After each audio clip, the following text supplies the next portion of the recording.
Hey everyone, and welcome back. Today we're going to be doing a deep dive into Correction Correction. by Thomas Bernhard. Yes. And we are using an analysis and summary from Bookie to help guide our discussion. Great source. So this book is known for being really complex and kind of hard to understand. Oh, yeah. So we're here to kind of suss out some of the main points and mysteries. Yeah. And so without further ado, let's just get right into it. Sounds good. So first of all, this is a novel by Thomas Bernhard, so I think maybe a good place to start would be like, what kind of writer is he? What can people expect? Yeah. So I think one of the things that's really interesting about Correction and about Bernhard in general is that he is really interested in the dark side of human nature.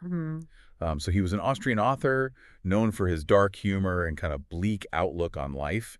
A lot of people consider him to be kind of a provocateur. I was going to say existential despair is like a big theme in his work. So Yes. before we even get into Correction, like, what should we know about him as an author? So, I think you can expect someone who can make you laugh at the absurdity of life, even while he's exploring these really dark, deep themes of human suffering. He had a really difficult childhood. He suffered from illness. He lived through World War II. Wow. And, I think that definitely shaped his outlook and his work. Okay, so that helps to paint a picture of the Yeah. author. So let's get into the actual novel, Correction. So first of all, who is this Reuthamer character? And what is this cone that he's building? Yeah, so Reuthamer is our main character. He's a troubled genius, very brilliant, but also kind of grappling with some inner demons. And he becomes obsessed with building this perfect cone-shaped house Okay. out in the middle of the woods. And he says it's a gift for his sister. But the question that kind of hangs over the whole novel is it actually an act of love and devotion? Or is there something else going on? Is there something a little more complicated, maybe darker? That is an intriguing question. Yeah. A cone-shaped house is kind of weird to start with. So it sounds like there's some symbolism there. Definitely. And the other thing that's interesting about this novel is that we kind of experience everything through the eyes of this unnamed narrator. Right. It's not Reuthamer telling his own story. We have this narrator who is like a detective trying to piece together Reuthamer's life through his notes, his writings, things that he left behind. So we're kind of on this journey with the narrator to figure out what was going on in Reuthamer's mind. Why did he build this cone? What drove him to this extreme act of creation? It sounds like a pretty wild ride. It is. So we keep mentioning this cone that Reuthamer's obsessed with building. Right. What's the deal with the cone? Like, what is it supposed to represent? So the cone, you're right, it's not just a quirky architectural project. It's definitely layered with symbolism. Okay. And one of the key things it represents is Reuthamer's desire for control. Okay. He's living in a world that feels very chaotic and unpredictable. And he's trying to create order. He's trying to create perfection. Even if that means like shutting himself off from the world, going into the woods to build this weird cone. Yeah.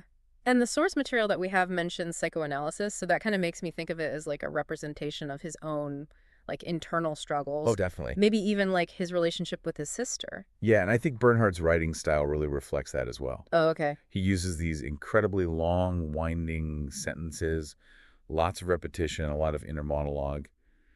And it really gives you that feeling of claustrophobia and obsession that Reuthamer is going through. It's like we're trapped inside his head with him. Exactly. Yeah. Yeah. Okay. So, as we're kind of going through this, what are the main things we should be looking out for? Well, definitely the family dynamics, the relationship that Reuthamer has with his mother, who's very domineering, and his sister, who he seems to really love and want to protect. That adds a whole other layer of complexity to the story. It's like he's trying to break free from his family's expectations, but at the same time, he wants to protect his sister from them. And how does that kind of connect back to us, the listeners? Well, I think it makes you think about your own family, right? Yeah. How our families shape who we become. Right. How do we navigate those expectations, good and bad, that our families put on us? Have you ever felt that pressure, listener, to break free from your family to create your own space, your own cone in a way? That's a good question. Yeah. And it also makes me think about like this idea of perfection. Right. Like Reuthamer is so driven by this vision of the perfect cone, but it ultimately consumes him. Exactly. And I think that's one of the big themes that Bernhard's exploring here, that perfection is ultimately unattainable and the pursuit of it can be very destructive. Yeah. He gets so fixated on this ideal that he loses sight of the human element. Right. You know, the fact that real connection, real meaning often comes from embracing imperfection. Yeah, that's profound. So I guess as we're kind of journeying through correction, that's one of the things to keep in mind, right? Definitely. It's not just about understanding Roythamer's story. Right. It's about recognizing those patterns in ourselves, in our own lives. Absolutely. Like, where are we building our own cones? What are we striving for that might be leading us down that same path? Yeah. At what cost? At what cost? Yeah. Good question. Yeah. And that's really where we get into this idea of existential crisis. Okay. You know, it's not just about this man building a strange house. It's about this bigger question of, like, what's the point of it all? You know, what is the meaning of life? Especially when the world feels kind of meaningless sometimes. Yeah, that's heavy stuff. Yeah. So we've got this incredibly complex character in Roy Thamer. Yeah. He's obviously brilliant. He's driven to create this thing, this cone. Yeah. But does he ever actually, like, is he successful? I mean, obviously in the sense that he builds this structure. Yeah. Well, that's the thing. He doesn't actually make it out alive. The source material that we're looking at Yeah. says that Roy Thamer actually commits suicide, Wow. leaving the narrator to kind of grapple with the aftermath, with what's left behind. Okay, so that definitely raises the stakes. Yeah. It's not just about the process of creation. Right. It's about, like, the consequences. It makes you wonder if the cone was a success or a failure. Yeah. Was it a monument to his failure? Or was there something, like, more hopeful about it? Yeah. Was there something redemptive? It's a tough question. Yeah. And I think Bernhard wants us to ask those questions. He doesn't give us any easy answers. Yeah. But one thing that I thought was really interesting is that, you know, we see Roy Thamer's obsession with control. He wants everything to be perfect. Right. But then you see his own mind, and it's so chaotic. Yeah, that's true. It's like he's trying to create this perfect external structure to escape the chaos inside of himself. Yeah. It's almost like he's trying to build order in the outside world Exactly. to compensate for The a lack of... order on the inside. And it's interesting because the act of creating this thing Right. ends up being his undoing. Yeah, that's kind of tragic. It is. And that brings us back to this narrator Right. who's, like, left to pick up the pieces. What did you think about the narrator? I thought he was a really interesting part of the story. Yeah, he's almost like a stand-in for the reader in a way. You know, Yeah. he's trying to understand Roy Thamer. Why did he do this? Right. What was he trying to achieve? But as he delves deeper into these writings, into the story of the cone, it's like he's also forced to confront his own assumptions about all these big things. Genius, madness, the whole idea of seeking perfection. Yeah, that's true. It's like at first you think he's just an observer. Right. But he really becomes much more than that. Exactly. And that's what I think makes this novel more than just a character study. You know, it really turns into this, like, you know, meditation on the human condition. Yeah. It's asking these really big philosophical questions that we all have to grapple with, you know? Yeah. Like, what is a meaningful life? What happens after we die? Are we really in control of our own destinies? Those are some pretty deep questions. We are. And I have to admit, sometimes these kinds of books kind of intimidate me. I get that. Yeah. But I think that's also what makes Bernhard so compelling. Yeah. He's not afraid to go there. He pushes us outside our comfort zones. And in doing so, I think he helps us see ourselves, see the world in a new way. Yeah. It's like he's shining a light into those dark corners of human experience. The places we don't always want to look. Exactly. Yeah. But maybe that's what we need to do to find some answers. Yeah. Or at least ask better questions. And one of the things that really stood out to me was how Bernhard deals with isolation. Okay. You know, Roythamer becomes so isolated in his pursuit of this perfect cone. Yeah. It pushes him further and further away from other people. He retreats into his own mind, his own world, and ultimately, that isolation becomes his downfall. And I think that's something a lot of people can relate to. Oh, yeah. Especially these days. You know, we're so connected in some ways, but also so isolated. Absolutely. We're all striving for something, Right. whether it's success or achievement or whatever.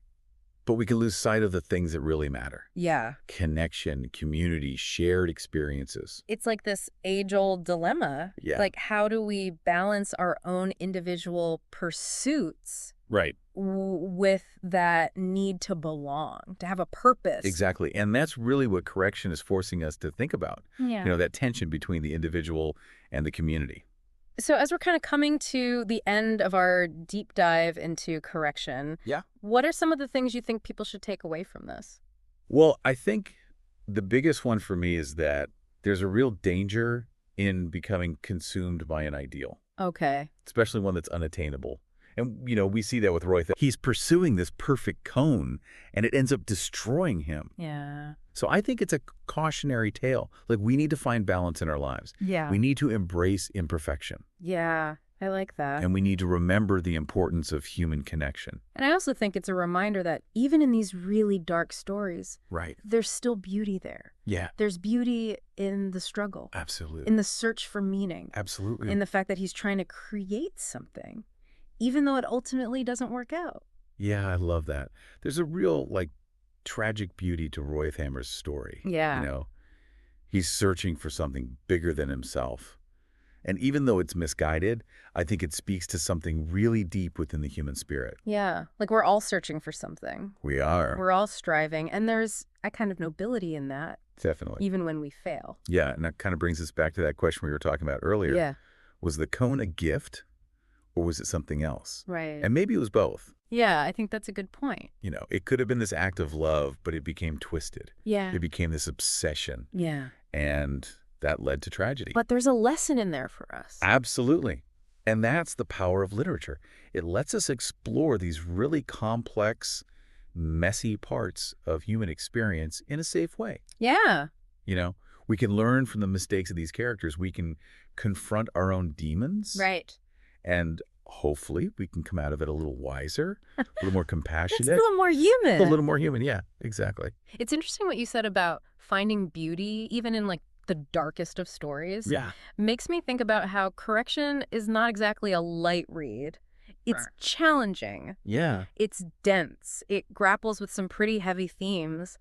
But there's something so captivating about the way Bernhard writes, like the way he pulls you into Royathame's world Right. and makes you confront these uncomfortable truths about what it means to be human. Yeah, it's like he's holding up a mirror and saying, hey, where are you building your cones? Yeah. Where are you striving for this perfection that might actually be really destructive?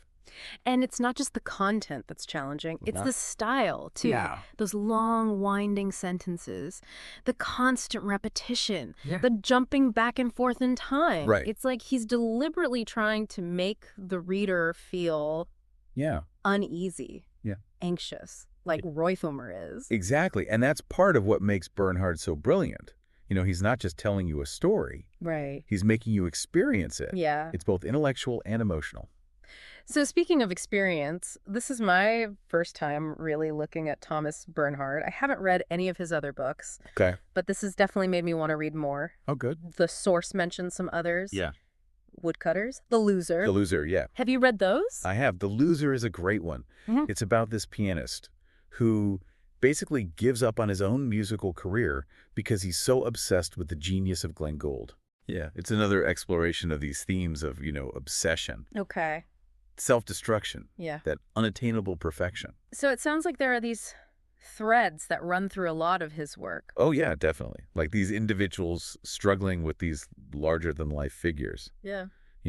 Right. whether it's a musical genius like Glenn Gould or, in the case of Correction, like this vision of the perfect cone. Yeah. And it makes me think about how much of who we are is determined by our own talents Right. versus the influences we have, Exactly. the comparisons we make, Yeah. the expectations that people have of us. It's that nature versus nurture debate, but applied to art and ambition. Yeah. It's fascinating. So despite all the bleakness of Correction, Yeah. I feel like it does offer some hope. I agree. Not like a traditional happy ending, but Right. this sense that even when we mess up, Right. even when we fall short of our ideals, Yeah. there's still room for growth, for self-discovery, for Right. connection. I love that. It's like he's saying life is messy. It is. It's complicated. It's Yeah. full of contradictions. But even in that chaos, there's beauty, there's meaning, yeah. and it's up to us to find it. And I think that's a really great message to end on. So if you're feeling inspired, if you want to check out Thomas Bernhard, Yeah. Correction is a great place to start. Definitely. It's challenging, but it's worth it. Yeah. And who knows, maybe it'll inspire you to make some corrections in your own life. Well said. And if you do check it out, let us know what you think. Yeah, Come find us on social media. Let's keep the conversation going. Because like we said, great art invites multiple perspectives, and that's what makes it so interesting. absolutely. So thanks for joining us on this deep dive into the world of Thomas Bernhard. Until next time, keep exploring, keep questioning, and keep correcting those courses. Yeah.